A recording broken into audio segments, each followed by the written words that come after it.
irei abordar com vocês sobre a história do Cafu. Sejam muito bem-vindos ao meu canal, meu nome é Mônica Souza e aqui no meu canal eu abordo com vocês sobre o futebol, esse esporte maravilhoso. Antes eu quero falar para vocês que nós estamos com o método Jogador de Elite, que estamos fazendo aqui o lançamento para vocês em primeira mão, onde você irá encontrar várias dicas de como você que é pai, mãe ou responsável, que tem um filho jogador de futebol ou uma filha que sonha em ser um atleta profissional de futebol, eu trago para vocês um método do passo a passo, onde você irá encontrar muitas informações, dicas imprescindíveis para esta carreira tão brilhante. O que você vai encontrar no nosso método? Você encontrará dicas, por exemplo, nossa, quanto que ganha um jogador de futebol? Tem a resposta para essa dúvida. Como que eu, como jogador, faço para passar em qualquer peneira? Lá tem o passo a passo o que você tem que fazer. Se você executar, você vai conseguir chegar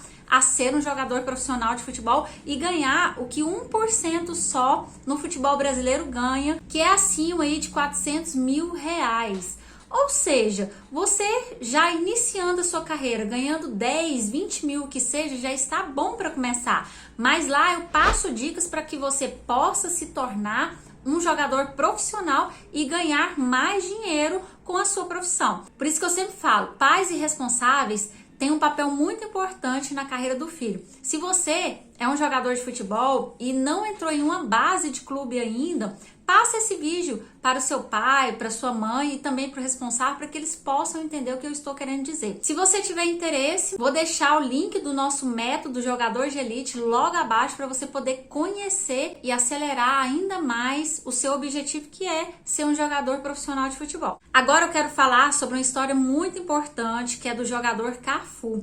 Ele teve que fazer várias peneiras e ele foi reprovado em 9. E eu quero que você não desista do seu sonho.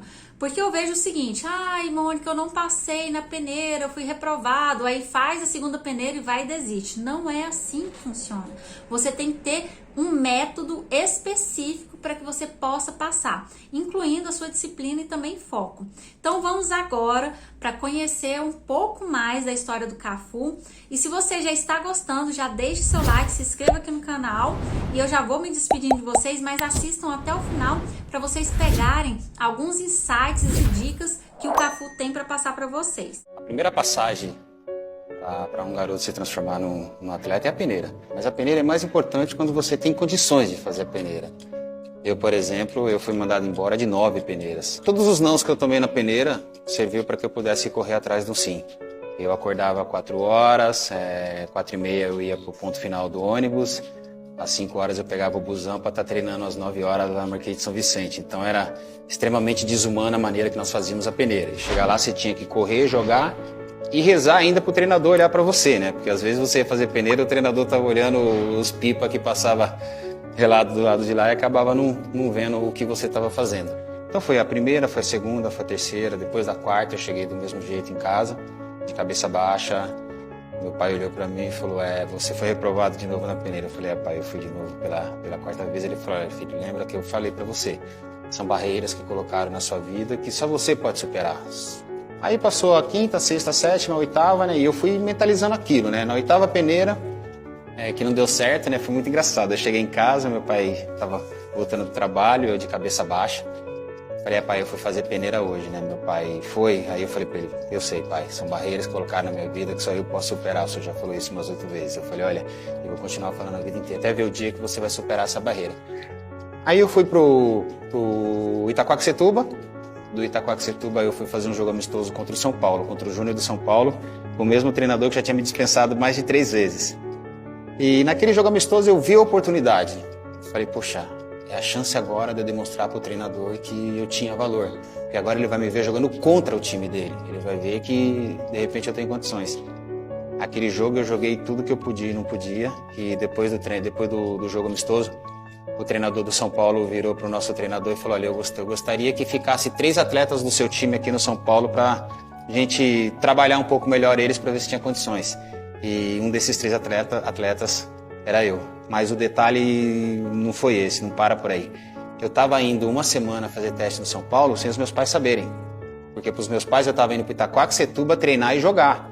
Então, quando o diretor de São Paulo me chamou na sala, chamou os três que foram de Itaquá, falou assim, olha, vocês três foram aprovados e vocês vão ser jogadores do São Paulo Futebol Clube. Aí, cheguei em casa, feliz da vida dessa vez, né? Esperei meu pai e minha mãe chegar, meu pai chegou e falou, e aí, como é que foi o treino? Eu falei, quando a mãe chegar eu falo com os dois. O pai já ficou meio de cabeça, meio desconfiado. Aí minha mãe chegou, eu fazendo aquela cara de cachorro quando cai da mudança em pleno domingo, né? Não sabe pra onde vai. E sentei os dois e falei, eu tenho uma coisa muito importante pra falar pra vocês. A minha mãe, eu lembro até hoje, minha mãe virou pra mim e falou assim, você já aprontou, né, menino? Nossa, mãe, obrigado pela confiança, hein? Não, eu tô falando sério. Aí eu virei pro meu pai, eu tava com o contrato do São Paulo atrás, guardado. Pai, o que o senhor vivia falando pra mim quando eu ia fazer testes? Que eu voltava de casa para casa, de cabeça baixa. O senhor sempre me incentivou. O que o senhor sempre falava? Meu filho, que são barreiras que colocaram na sua vida que só você poderia superar. Aí eu puxei o contrato daqui e falei, pai, a barreira foi superada. Obrigado, hoje eu sou jogador de São Paulo Futebol Clube.